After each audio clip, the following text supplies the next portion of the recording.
Bismillahirrahmanirrahim. Assalamualaikum warahmatullahi wabarakatuh. Perkenalkan, nama saya Cikal Rambasaen. Pada kesempatan kali ini, di sini saya ingin mempresentasikan proposal penelitian saya yang berjudul Pengaruh FOMO terhadap pembelian impulsif, peran kecanduan bermedia sosial sebagai pemediasi, dan kesadaran penuh sebagai pemoderasi. Pada kesempatan kali ini, di sini saya dibimbing oleh Ibu Naila Zulfa.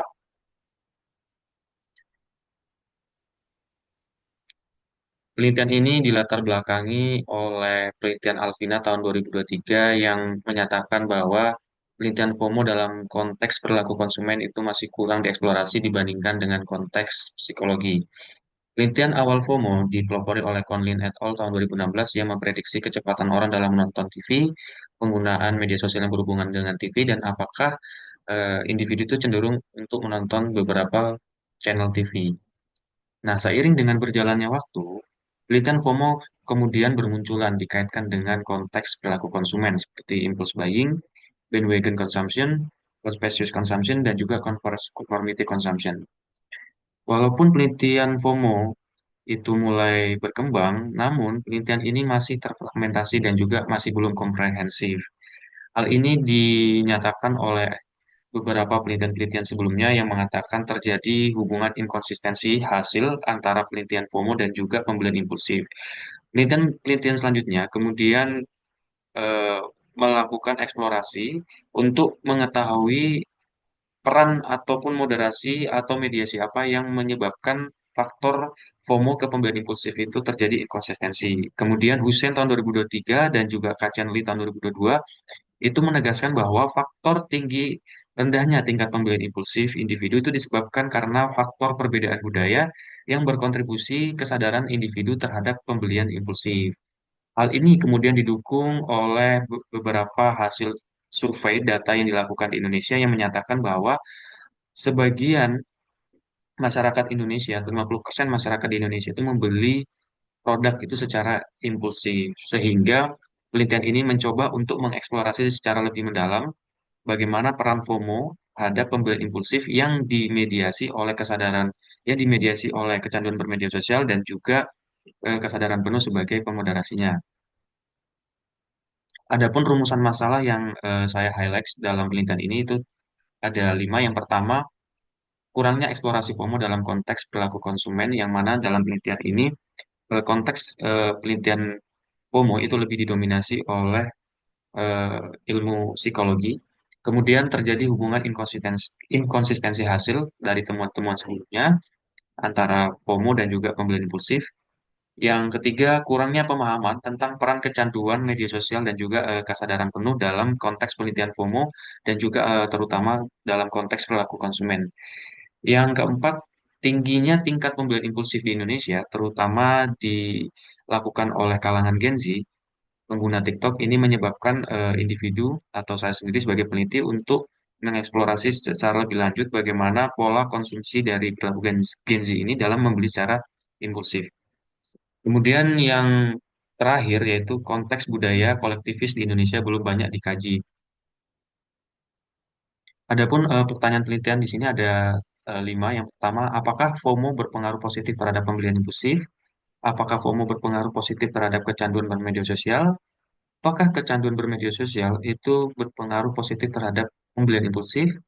Dan apakah kecanduan bermedia sosial memediasi pengaruh positif FOMO terhadap pembelian impulsif? Dan yang terakhir, apakah kesadaran penuh memoderasi hubungan antara FOMO dan pembelian impulsif? Adapun tujuan penelitian ini,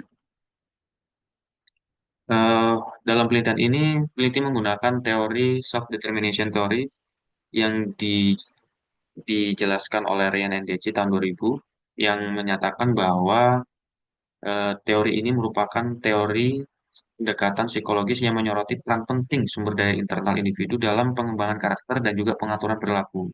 SDT menyediakan suatu kerangka untuk memahami sumber motivasi yang mempengaruhi kepribadian dan juga perilaku sosial, serta hubungan antara kebutuhan psikologis fundamental dengan kesejahteraan, perkembangan psikologis, dan juga kualitas hidup yang lebih baik. Nah, adapun dari turunan teori self-determination theory, kemudian peneliti mengembangkan hipotesis yang pertama, hubungan antara FOMO dan juga pembelian impulsif. FOMO itu adalah kondisi psikologis di mana individu merasa cemas atau khawatir akan kehilangan pengalaman sosial yang dianggap berharga oleh orang lain. Individu dengan tingkat FOMO yang tinggi itu seringkali merasa perlu untuk terus mengikuti tren dan aktivitas sosial agar tidak merasa tertinggal. Nah, media sosial itu memainkan peran penting dalam memperkuat FOMO dengan menyediakan akses instan ke pengalaman, tren, dan juga pembelian yang dilakukan oleh teman sebaya serta influencer. Ketika individu melihat orang lain menikmati suatu produk atau layanan di media sosial, mereka dapat merasakan tekanan sosial untuk ikut serta agar tidak agar tetap merasa relevan dalam kelompok sosial mereka. Nah, tekanan inilah yang mendorong individu untuk melakukan keputusan konsumsi yang lebih cepat dan tidak selalu rasional, yang pada akhirnya meningkatkan kemungkinan individu untuk melakukan pembelian impulsif. Sehingga peneliti berhipotesis yang pertama bahwa FOMO itu memiliki pengaruh positif terhadap pembelian impulsif. Yang kedua, antara FOMO dan juga kecanduan bermedia sosial. FOMO itu mendorong individu untuk terus menggunakan media sosial agar tetap terhubung dengan lingkungan sosialnya. Keterlibatan yang tinggi ini dalam media sosial meningkatkan kemungkinan individu untuk kecanduan, karena individu merasa harus terus memantau aktivitas lingkungan sosialnya. Nah, siklus penggunaan media sosial yang terus-menerus memperkuat ketergantungan psikologis individu terhadap platform digital. Sehingga hipotesis kedua, peneliti menjelaskan bahwa FOMO itu berpengaruh positif terhadap kecanduan bermedia sosial. Yang ketiga, hipotesis yang ketiga, kecanduan bermedia sosial dan juga pembelian impulsif. Kecanduan media sosial menyebabkan individu lebih sering terpapar iklan dan juga promosi yang mendorong konsumsi secara impulsif. Algoritma media sosial itu menampilkan iklan, target, dan juga rekomendasi produk berdasarkan pola konsumsi pengguna yang meningkatkan kecenderungan pembelian secara impulsif. Semakin sering seseorang menggunakan media sosial, semakin sulit bagi mereka untuk menahan dorongan impulsif dalam membeli produk yang direkomendasikan. Sehingga peneliti berhipotesis bahwa kecanduan bermedia sosial itu berpengaruh positif terhadap pembelian impulsif. Kemudian hipotesis yang keempat, kecanduan bermedia sosial itu sebagai pemediasi. FOMO mendorong penggunaan media sosial yang lebih tinggi untuk menghindari ketertinggalan dari tren sosialnya. Penggunaan media sosial yang berlebihan menyebabkan kecanduan dan juga meningkatkan paparan terhadap stimulus pemasaran yang mendorong pembelian secara impulsif seperti yang dijelaskan tadi terkait dengan iklan, kemudian konten yang dijelaskan oleh influencer. Sehingga kecanduan media sosial ini bertindak sebagai jembatan yang memperkuat hubungan antara FOMO dan pembelian impulsif. Oleh karena itu, peneliti berhipotesis bahwa kecanduan bermedia sosial itu memediasi pengaruh FOMO terhadap pembelian impulsif. Hipotesis yang terakhir, kesadaran penuh sebagai pemoderasi. Kesadaran penuh atau mindfulness adalah kemampuan individu untuk secara sadar mengendalikan perhatian mereka dan merespon lingkungan dengan lebih reflektif, bukan reaktif. Individu dengan tingkat kesadaran penuh yang tinggi itu lebih mampu mengelola emosi dan juga menunda keputusan konsumsi, sehingga mereka tidak mudah terpengaruh oleh tekanan sosial atau keinginan sesaat yang dipicu oleh FOMO. Kesadaran penuh memungkinkan individu untuk lebih menyadari motif konsumsi mereka dan membedakan antara kebutuhan yang sesungguhnya dan dorongan impulsif akibat tekanan sosial. Oleh karena itu, individu dengan tingkat kesadaran penuh yang lebih tinggi akan mengalami efek FOMO yang lebih lemah terhadap pembelian impulsif, karena mereka memiliki kontrol diri yang lebih baik dalam menanggapi godaan konsumsi.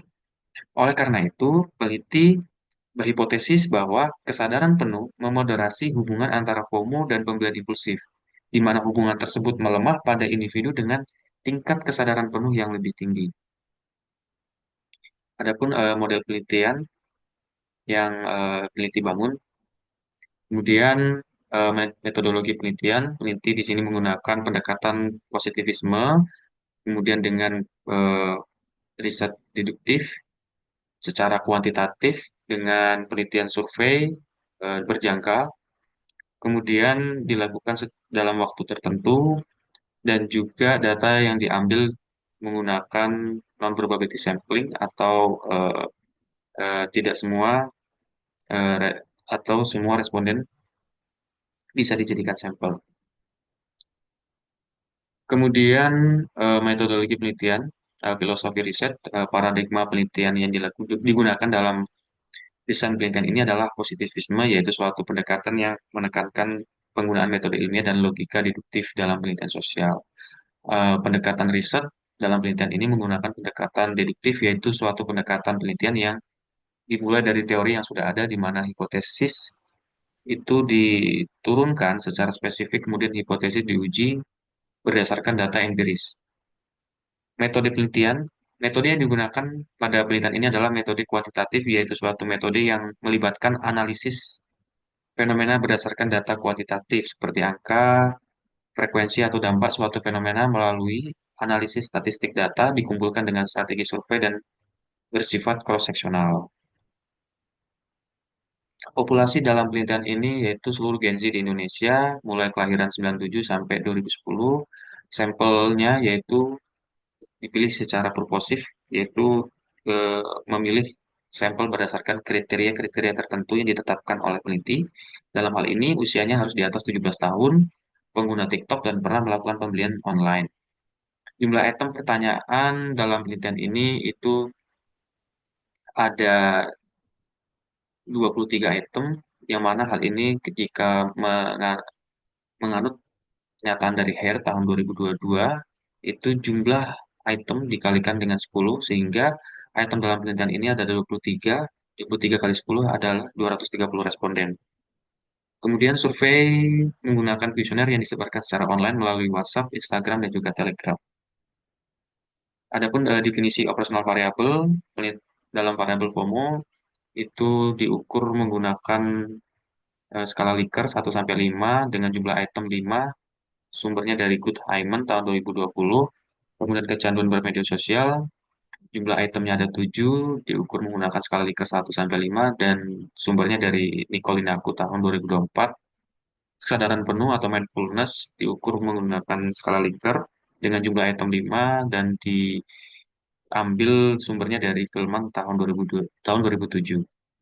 Kemudian yang variabel terakhir, pembelian impulsif, itu jumlah itemnya ada 5, menggunakan skala Likert 1 sampai 5, dan juga bersumber dari CTU dan LPOCD tahun 2023.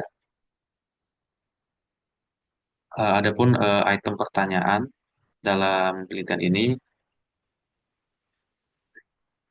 kemudian penelitian ini menggunakan analisis data dengan menggunakan Hayes makro proses dengan model 4 dan juga 5. Pengujian dilakukan dengan menggunakan perangkat lunak statistik IBM SPSS tahun versi 22. Kemudian penelitian ini juga sudah melakukan uji sampel kecil sebanyak 51 responden, kemudian diuji validitas dan juga reliabilitasnya. Uji validitas konvergen dinyatakan bahwa seluruh variabel itu memiliki overloading di atas 0,5, dan namun ada beberapa item yaitu seperti main 2, 0,43, 0,438, eh, dan juga main main 3 itu 0,573, yang mana itu masih bisa diambang batas dengan syarat AV-nya terpenuhi. Kemudian uji validasi diskriminan juga datanya tersebar dengan baik. Uji reliabilitas dinyatakan valid dan juga reliable. Demikian hasil presentasi dari proposal penelitian saya. Lebih dan kurangnya saya mohon maaf. Assalamualaikum warahmatullahi wabarakatuh.